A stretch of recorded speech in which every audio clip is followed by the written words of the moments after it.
Coming for you, New York. Iyan ang matapang na mensahe ni Alex Eala habang papunta siya sa New York para sa isa sa pinakamalaking tournament sa mundo, ang 2026 US Open. Pero hindi lang si Alex ang papunta sa Flushing Meadows. Dahil habang papalapit ang kanyang laban, isa na namang malaking puwersa ang naghahanda, ang Filipino fans. At kung pagbabasehan ang nangyari sa mga nakaraang tournament, hindi na ito nakakagulat. Toronto, Cincinnati, Washington. Kung nasaan si Alex, naroon din ang mga Pinoy. At ngayon, New York naman. Isang lungsod na may malaking Filipino community at isang Grand Slam na maaaring maging pinakamalaking stage ng tinatawag nating Eala Effect. Balikan natin ang buong kwento dahil para maintindihan kung bakit espesyal ang pagdating ni Alex sa New York, kailangan nating tingnan kung ano ang dala niyang momentum. Papunta siya sa US Open. Hindi bilang isang unknown, hindi bilang isang player na umaasang mapansin, kundi bilang isang pangalan na mas kilala na ng tennis world. Pero hindi lang ranking at resulta ang dahilan kung bakit maraming mata ang nakatutok sa kanya. May isa pang bagay na sumusunod kay Alex saan man siya maglaro. Kaya naman, sa bawat tournament, may Filipino flags, may sigawan, may chants, at may mga kabayang handang bumiyahe para lamang makita siyang maglaro. Iyan ang Eala Effect. Ngayon, punta tayo sa US Open, isa sa 4 na Grand Slam tournament sa tennis at isa sa pinakamalalaking stage na maaaring tapakan ng isang professional player. Pero para kay Alex, may dagdag na bigat ang New York. Dahil dito rin nangyari ang isa sa pinakamahalagang breakthroughs ng kanyang career. Kaya naman, ang pagbabalik niya sa Flushing Meadows ay hindi lang simpleng pagbabalik sa isang tournament. Para itong pagbabalik sa lugar kung saan nakita ng mas maraming tao na kaya niyang lumaban sa Grand Slam stage. At ngayon, mas mataas na ang expectations. Pero narito ang mas interesting na bahagi, ang crowd. Dahil kung may isang bagay na napatunayan ng mga nakaraang buwan, hindi kailangang nasa Pilipinas ang tournament para maramdaman ni Alex na parang naglalaro siya sa harap ng home crowd. Kaya naman, kapag lumabas ang Filipino flags, kapag nagsimula ang sigawan, kapag narinig ang pangalan niya mula sa stands, biglang nag-iiba ang atmosphere.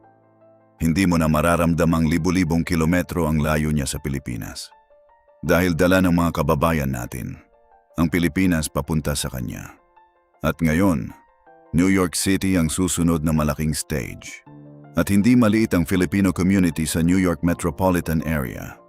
Kaya madaling maintindihan kung bakit maraming Pinoy ang excited at naghihintay ng pagkakataong mapanood si Alex ng personal.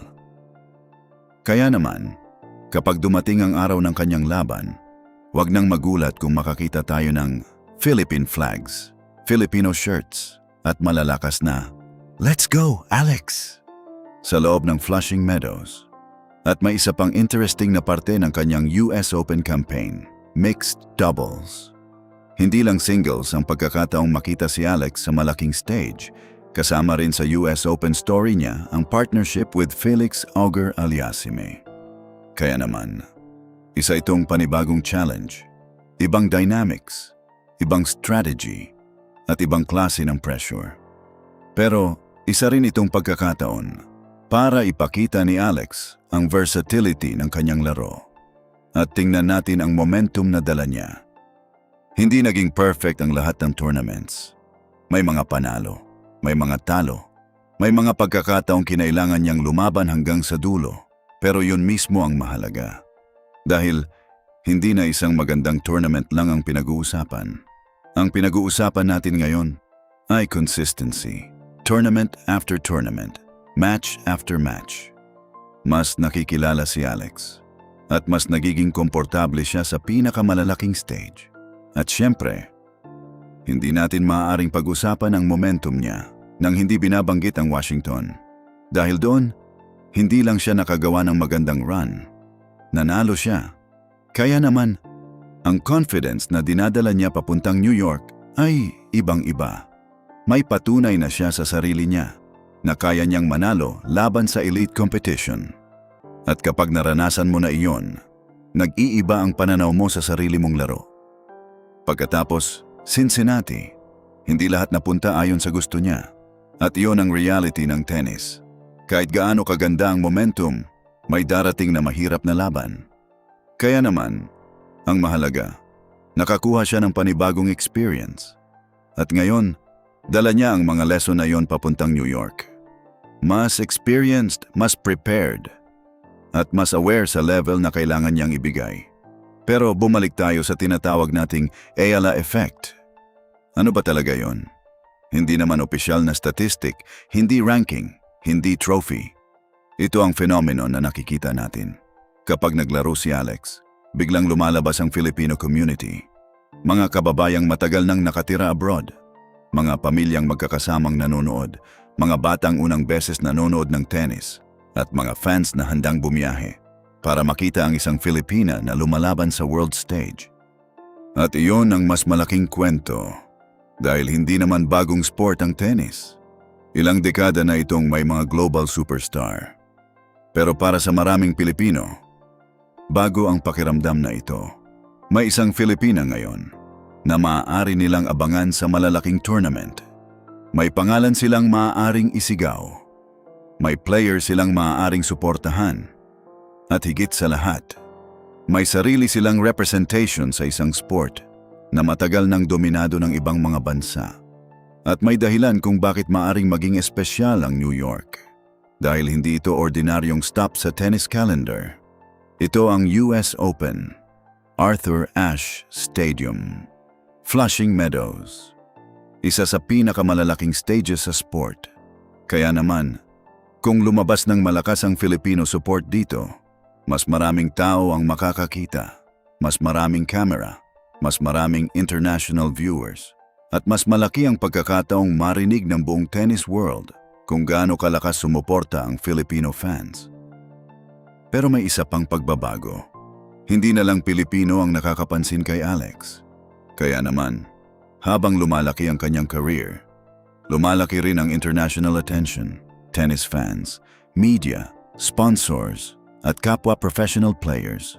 Ibig sabihin, ang pangalan ni Alex Ayala ay unti-unti nang lumalampas sa Filipino community, pero may kapalit ang lahat ng attention na iyon. Pressure. Dahil habang dumarami ang naniniwala, tumataas din ang expectations. Kaya naman, isa ito sa pinakamalaking challenges ni Alex moving forward. Paano niya gagamitin ang energy ng crowd? Nang hindi nagiging pabigat ang expectations, paano niya tatanggapin ang suporta? Habang nananatiling focused sa susunod na point. Iyan ang isa sa pinakamahalagang tests ng isang rising star. At dito rin nagbago ang narrative. Dati, kapag nanalo si Alex laban sa isang malaking pangalan, tinatawag natin itong upset. Pero habang patuloy siyang umaangat, unti-unting nagbabago iyon. Hindi na bawat panalo ay kailangang ituring na himala. Hindi na bawat malaking performance ay kailangang sabihing swerte. Dahil pinatunayan na niyang kaya niyang makipagsabayan. At ngayon, New York. Hindi natin alam kung gaano kalayo ang mararating niya sa US Open. Iyan ang beauty ng sport. Walang guaranteed. Pero isang bagay ang sigurado. Mas maraming mata ang nakatutok sa kanya. Mas maraming fans ang naghihintay at mas malaki ang stage. Kaya kapag tumapak si Alex sa court, hindi lang panibagong match ang magsisimula. Panibagong chapter ng Ayala Effect. Coming for you, New York. Isang mensahe, isang Grand Slam, isang Filipina, at isang community na handa na namang sumuporta. Toronto, Washington, Cincinnati. At ngayon, New York. Hindi lang si Alex ang bumibiyahe. Kasama niya, sa flags, sa sigawan, sa suporta, at sa bawat laban, ang Pilipinas. At kung ikaw ay isang Pilipinong nasa New York at naghihintay ng pagkakataong makita si Alex ng personal, ibang klase siguro ang pakiramdam. Dahil sa loob ng ilang oras, hindi mo kailangang umuwi ng Pilipinas para maramdaman ang Filipino pride. Dahil dadalhin yon ni Alex sa mismong court. At kung nasa Pilipinas ka naman, libo-libong kilometro man ang pagitan. Kapag tumapak si Alex sa court, Alam mong may mga kababayan tayong naroon. Nasisigaw rin para sa atin. Ang mas malaking kwento ay hindi lamang tungkol sa pagdating ni Alex Eala sa New York. Ito ay tungkol sa isang Filipina athlete na unti-unting nagiging rallying point para sa Filipino community saan man siya maglaro. Hindi kailangang sabihing pinuno na ng fans ang kalsada ng New York kung wala pang matibay na ebidensya. Mas malakas ang totoong anggulo kung pagbabasehan ang suporta sa mga nakaraang tournaments. Maaring maging isa ang New York sa pinakamalaking demonstrations ng Eala Effect. Coming for you, New York. Isang simpleng mensahe. Pero sa likod ng mga salitang iyon, may malaking kwento.